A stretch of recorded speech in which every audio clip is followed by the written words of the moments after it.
नमस्कार दोस्तों, स्वागत है आपका मनी मित्र इंडिया ऑफिशियल में। आज हम डिस्कस करेंगे अगर अबाउट दी टैक्स रिफंड। अगर आपने आईटीआर फाइल किया है, रिफंड नहीं मिला है।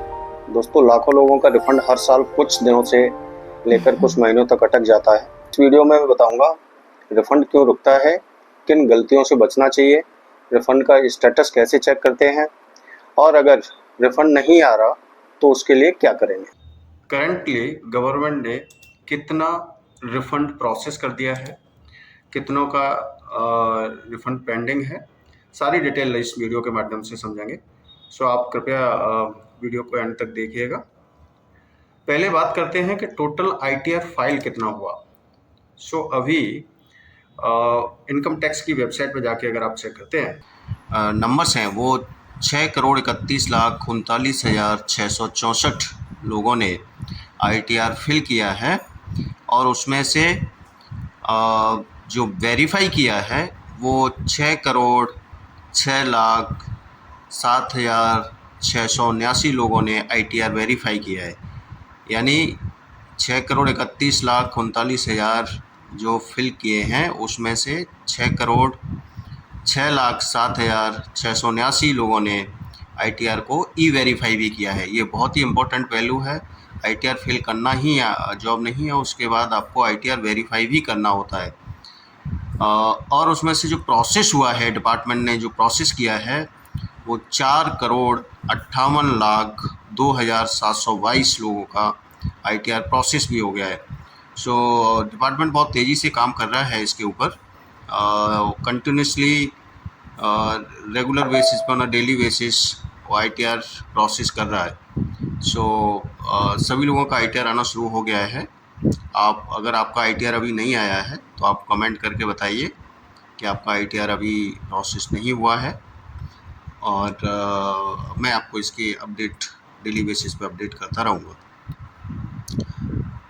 बहुत सारे लोगों का भी ई वेरीफाई उन्होंने आईटीआर नहीं किया है।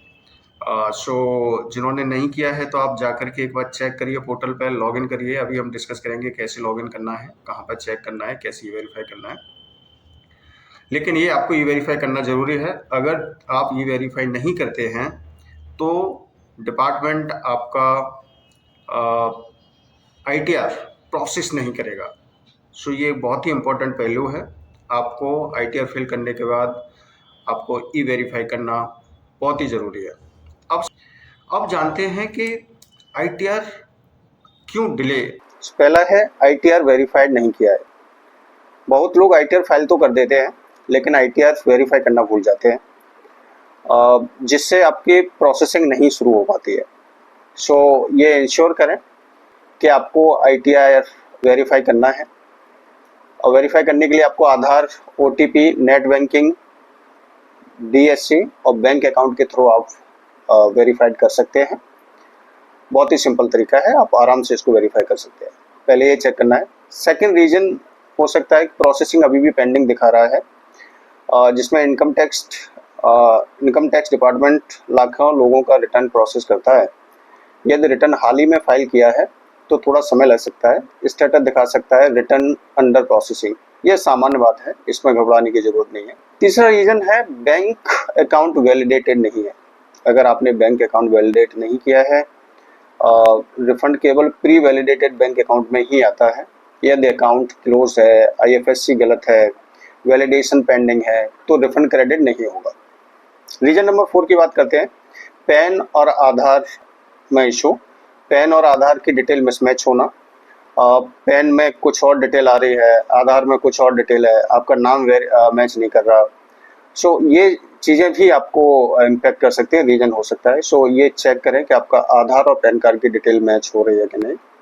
सो रीजन 5 है टीडीएस या फॉर्म 26 एएस और एआईएस मिसमैच। यदि आपने ज़्यादा रिफंड क्लेम किया है लेकिन एम्प्लॉयर द्वारा टीडीएस नहीं जमा किया, या फिर एआईएस और 26 एएस के डेटा अलग अलग हैं, एआईएस और 26 एएस में डेटा अलग अलग है, तो रिटर्न मैनुअल वेरिफिकेशन में जा सकता है और इसमें आपको टाइम लग सकता है।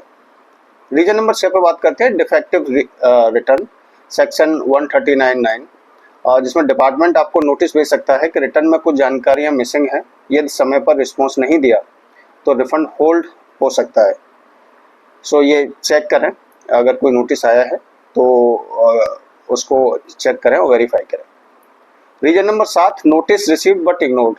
यदि आपको कोई नोटिस आया है सेक्शन 143(2) या 142(1) या अन्य नोटिस आया है और आपने रिप्लाई नहीं दिया है तो रिफंड रुक सकता है। सो प्लीज चेक करते रहिए टाइम टू टाइम। अगर कोई नोटिस है इनकम टैक्स डिपार्टमेंट की तरफ से तो उस पर रिप्लाई करिए।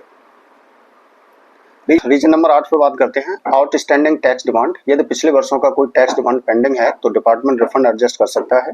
कई बार पूरा रिफंड एडजस्ट हो जाता है। सो ये भी एक रीजन हो सकता है। रीजन नंबर 9 पर बात करते हैं, हाई वैल्यू ट्रांजैक्शंस। यदि रिटर्न में बड़ी income, high value investment, property transaction और शेयर ट्रेडिंग दिखाई गई है तो डिपार्टमेंट अतिरिक्त वेरिफिकेशन कर सकता है। सो उसमें टाइम लगता है, सो इसके लिए आप निश्चिंत रहें। रीजन नंबर 10, टेक्निकल या सिस्टम डिले। कई बार पीक फिलिंग सीजन है, सिस्टम अपग्रेड हो रहा है या हैवी प्रोसेसिंग लोड की वजह से भी रिफंड डिले हो सकता है। हो सकता है आपकी कुछ इंपॉर्टेंट इन्फॉर्मेशन जो आपको चेक करनी हो वो आपने नहीं चेक करी है, बहुत ही ज़रूरी है। आप पहले ज़रूर चेक करें कि आपका जो बैंक अकाउंट जो आपका अपडेटेड है वो वेरीफाइड है या नहीं, आईएफएससी कोड उसमें सही डला है या नहीं, आप चेक करें। इसके लिए आपको इनकम टैक्स वेबसाइट पे अपना लॉगिन यूज़र नेम पासवर्ड डाल के लॉगिन करना है। जैसे ही आप लॉगिन करते हैं, लॉगिन करने के बाद आपको डैशबोर्ड पर क्लिक करना है। डैशबोर्ड पर क्लिक करके आप इनकम टैक्स रिटर्न्स पे फाइल रिटर्न्स पे आप क्लिक करेंगे। व्यू फाइल रिटर्न पे जैसे ही आप क्लिक करेंगे तो आपको अभी करंट स्टेटस, जो आपका करंट स्टेटस है आईटीआर का, वो आपको पता चलेगा कि आपने आईटीआर कब फिल किया, आपका वेरीफाई पेंडिंग है, ई वेरिफिकेशन पेंडिंग है या नहीं, और अभी करंट स्टेटस क्या है। ई वेरीफाई अगर कर दिया तो सक्सेसफुल हो गया है। तो यहाँ पर आप चेक कर सकते हैं कि आपने फिल कब किया, ई वेरीफाइड कब हुआ आपका, इन अभी करंट का स्टेटस क्या है। और जैसे आप अगर डैशबोर्ड पर क्लिक करते हैं तो वहाँ जा कर के आपको बैंक की डिटेल्स, आप जैसे अपडेट बैंक अकाउंट की डिटेल पर अगर आप जाएंगे तो वहाँ पर अपना बैंक अकाउंट की डिटेल वेरीफाई करें, चेक करें कि आपका बैंक अकाउंट का डिटेल सही अपडेटेड है या नहीं। डैशबोर्ड पर जाके लेफ्ट हैंड साइड पर आपको दिखाई देगा जिसमें आपका करंट कॉन्टैक्ट डिटेल क्या है, बैंक अकाउंट अपडेट पर जैसे ही आप क्लिक करेंगे तो आपका करंट बैंक का क्या डिटेल है, वैलिडेटेड है, वो वैलिडेट आपका ग्रीन में टिक हो करके आना चाहिए। And most important, eligible for refund, nominate for refund पर आप क्लिक करेंगे, उसको ऑन होना चाहिए। सो आपका रिफंड आपके बैंक अकाउंट में क्रेडिट हो। सो गाइस, ये अभी करंट स्टेटस है। आप कंटिन्यू चेक करते रहिए, वेबसाइट पर जाके आप कंटिन्यूस चेक कर सकते हैं इनकम टैक्स की वेबसाइट पर जाके कि आपका करंट स्टेटस क्या है। बाकी क्या मैं खुद भी इसको डेली अपडेट करता रहूँगा अपने चैनल पर वीडियो के माध्यम से करंट स्टेटस की ओर।